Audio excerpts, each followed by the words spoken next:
Okay, part 3 of my declutter video. Oh god. There's a lot of decks, but not a lot compared to what I'm still keeping, but let's not waste time. If you watched the first 2 parts, you know why I'm doing this, and if you have any questions about decks, why I'm letting them go, if I'm not explaining them well, please feel free to ask. I'm more than happy to answer any questions. This was something that I thought that I would always have, because I absolutely 100% love how the cards look, the watercolor feel, the paint. These are beautiful. Like, granulating watercolor is my thing, but the distraction of shiny things.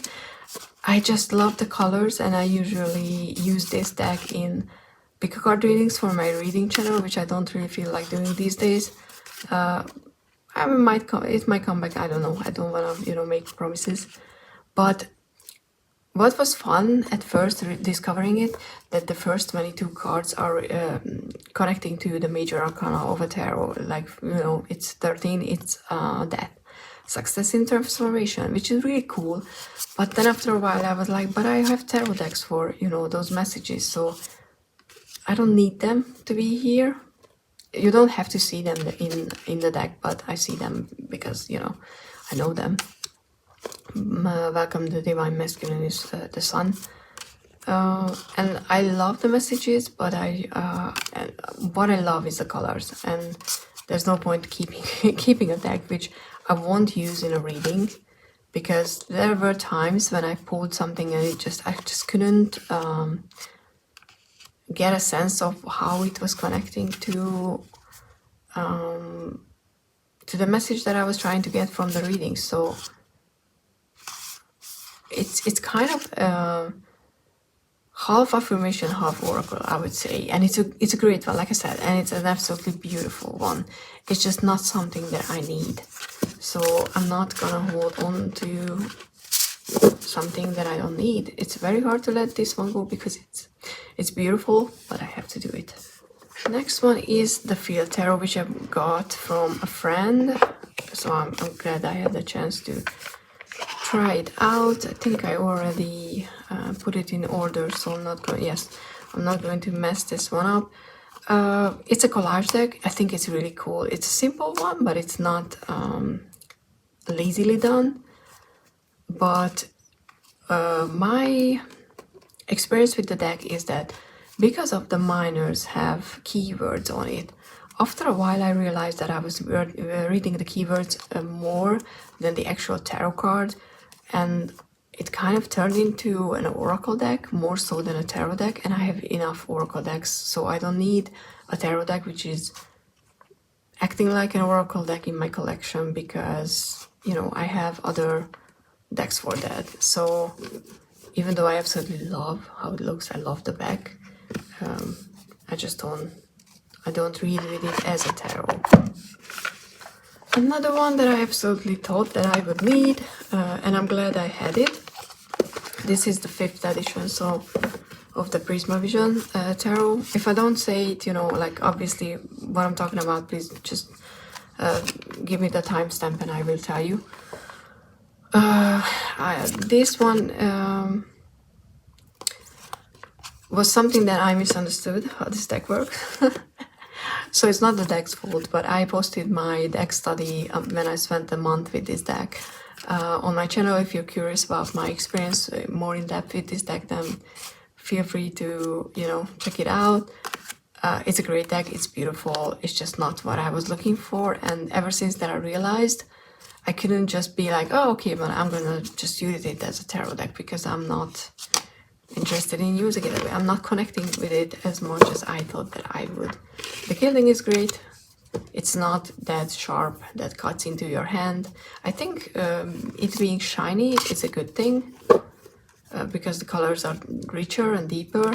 I know it doesn't look as good as the matte version on camera, but I think it's a good one. Oh, tower. Yes. Next one is the Spiritual as Fuck Aspiration or Inspirational card, which comes with a little holder. I edged it in yellow mine because how could you not? This is a good one. like all of them. You get something on the picture side of things, like worrying is a negative prayer, and then you have a more in-depth explanation or just some other text on the back. My problem is that I don't swear when I'm doing my readings, and I thought that like you're gonna be those cool guys who can just swear and it gets off as cool and not as vulgar or nothing like that. I think there are people who can swear and you don't take it as an insult from them. I swear in everyday life. I don't want to, but it happens.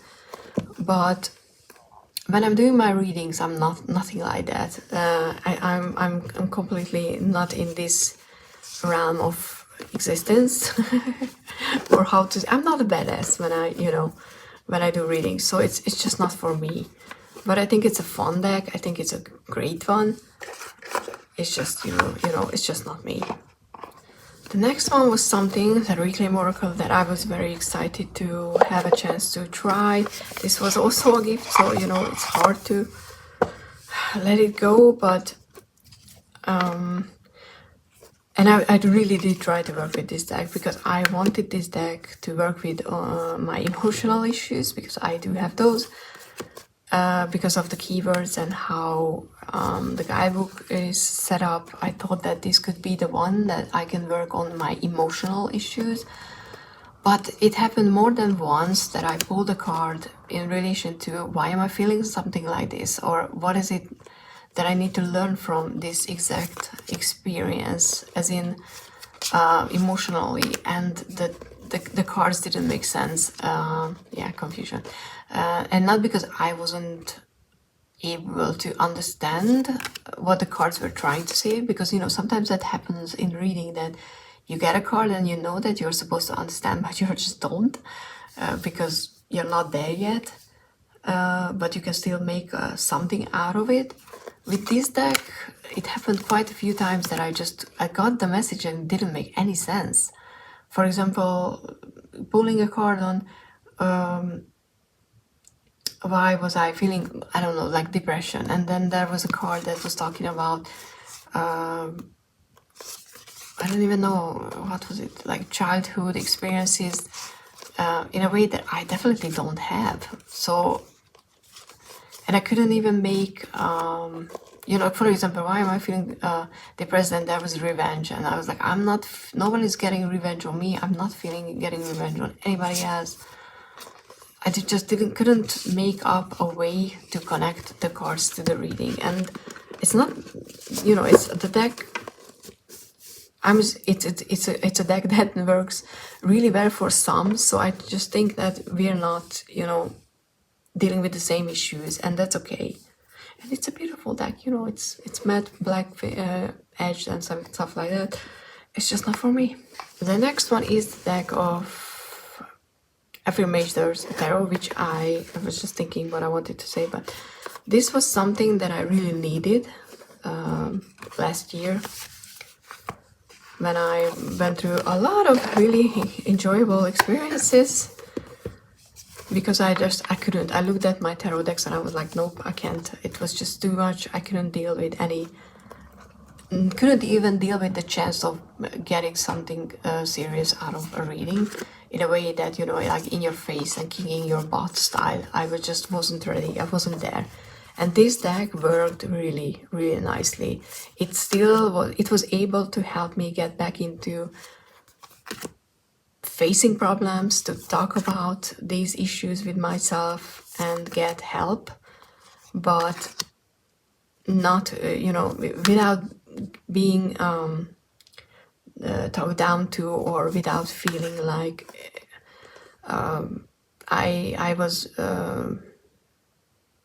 in not danger, but without having the thought of I'm gonna hear something that I'm not gonna be able to handle. I think it's a really cool deck. I think it's a really cute one, but I think I have hope that if something like that would ever happen, which there's a chance, that now I'm able to work with other decks because I had a chance to work with these issues with this one. So I'm not going to say I outgrown a deck. It's just that I learned from it. It helped me greatly, honestly. But because of that, now I know that I can use other decks which are, you know, more direct or have more in-depth answers for me, because I don't need the nice washing, so to speak, anymore. But there was absolutely a time and place for this deck in my life, and I would never say people shouldn't get decks because they are nice washing, because sometimes you cannot handle anything else than that. And I think that you shouldn't be looked down on, because I know some people think that if a tarot reading doesn't kick your butt, then it's not a real reading, you're not facing your issues. And maybe that is absolutely true, but maybe there's a reason you can't do that at that point. So, you know, for something like that, this deck is absolutely great. Another one is the Britney Spears Oracle. I was really excited for this one. It was a gift. I think the illustration style is great. Britney looks Britney, but I try to, you know, say it in a very sophisticated and well collected way in the other video, but I don't think I was able to do it. My problem with this deck is that this is the fun part of Britney's life, which is where my memories should be. You know, thinking about back songs like Toxic and Circus, which I just love. I love the video. I think her hair, it looks absolutely stunning. But now that I know that she went through so much shit, when I look at this one, it's not enough. It's not complete. Britney's so much more than this, and I'm not asking her to be, you know, open about these issues or get a deck out where she shares her trauma. I'm not asking that. It's just that for me, I cannot look at these and just be like, oh, you know, my teenage years, it's so much fun, because I always think about where she is right now. So yeah, I don't want to keep it because of that. But I think it's a very well done deck. And if you don't have issues like that, I think it will work really greatly. Another fandom deck, the Magic of Marvel, which I was very excited for. I think it was a birthday gift from a friend. But my issues with this one is that I'm not well versed enough in the comics. I know the movies, and I know the characters in the movies, and I know that they're not the same. But, you know, I didn't read comics growing up. It wasn't a thing around where I grew up. I don't think... I don't even really remember if... Like, I didn't see comics sold in shops as much as they are available right now. And definitely nothing like, you know, Marvel. So, you know, it was different. So, like I said, I know the movies. And it's good, but I think that someone who knows the comics better would get out enough of this deck to work with it in a more in-depth way than I can. I could work with it. I'm not saying I can't, but I have enough oracles right now that I don't want to keep this one just, you know, being on the shelf. Now this one, you guys might have seen my 6 month in video about this deck, so you know I have issues with the guidebook and some, you know, mistakes on the cards. I think the cards look really beautiful. Did I manage to? Yeah, I already rearranged it, so not messing that one up. It has suits, which is really cool. There are fruits, vegetables, and flowers, and I think it looks absolutely pretty. But I never use it because I have other decks that I connect to a lot more. And like I said, I have issues with the guidebook. My issues, you know, my problems. I talk about it more in depth in my 6 month in. If you don't use the guidebook, you know, if you just go with the keywords, I think it's absolutely fine. If you like the art style and how it looks, then it can work really well. Another one that I was really holding on to because I just love how beautiful it is. I love the fact that it looks like a book, the box. It's absolutely the coolest thing ever. It's the Threadband Oracle, but I just don't use it. The art style, the watercolor is beautiful. It's very inclusive. the keywords are good, but I realized that my problem where I'm not connecting with this deck is mostly because it has suits, but it's not a tarot deck. And I think I want a system to be different from tarot if it's not tarot, because there are like archetypal card is that a word, like the artist and the mountain, which are really good. And there is the suits, which are Six of Wings. It's calligraphy, it's fluidity, skill, and patience. It has its own system, but it's for me too similar to tarot, that I always have. I'm not saying I need to stop myself from associating a suit card to tarot, but it happened a few times. Like Two of Inks, I would say that that's a Two of Cups, and it's medium balance, purpose, and setting. But I would think about the Two of Cups as well, and I would wash the meanings together, and that's not fair to the. Oh, I love the library. Not fair to the deck and to the cards, and because this is absolutely an amazing deck, I keep it because it's beautiful and it's amazing, and I'm not using it, and I think it should be used. So I want to give someone a chance to use it. Another one is an affirmations card. I realized I'm not an affirmators or affirmation using person.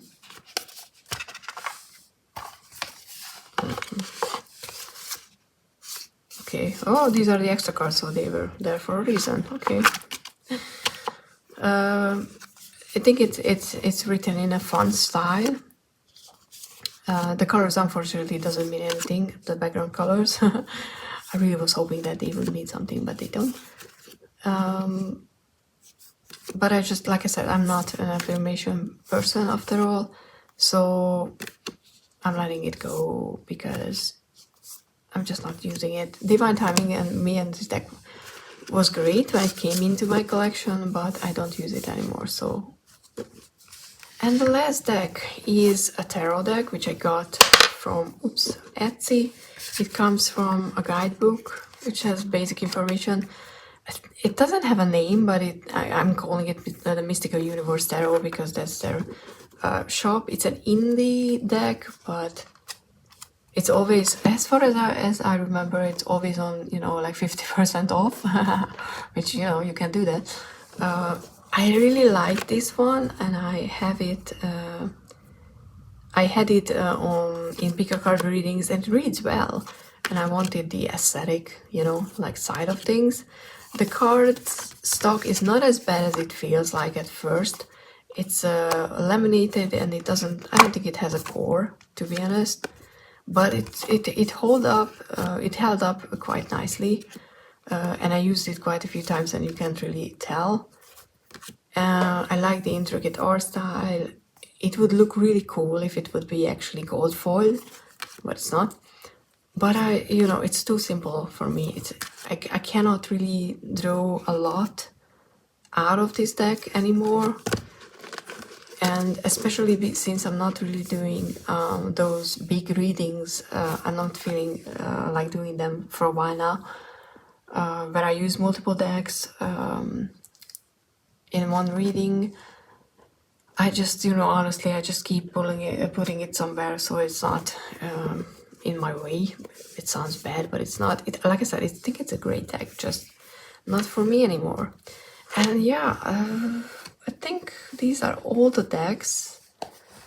I know I've said a lot of the times that I don't use it anymore. It's not for me anymore. Hopefully it still made sense to you guys. Like I said, please feel free to ask if you don't get why I'm letting go of a deck, if I didn't explain myself clear enough.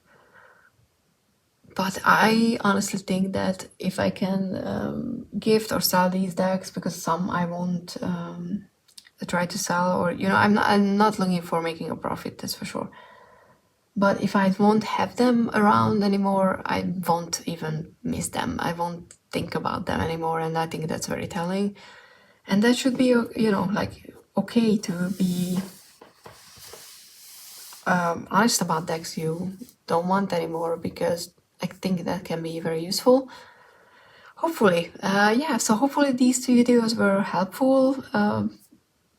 Please like, subscribe, comment down below which one you have, which one you love, which one you don't understand why I'm letting go, which one you do understand why I'm letting it go. And hopefully I see you in the next one. Bye!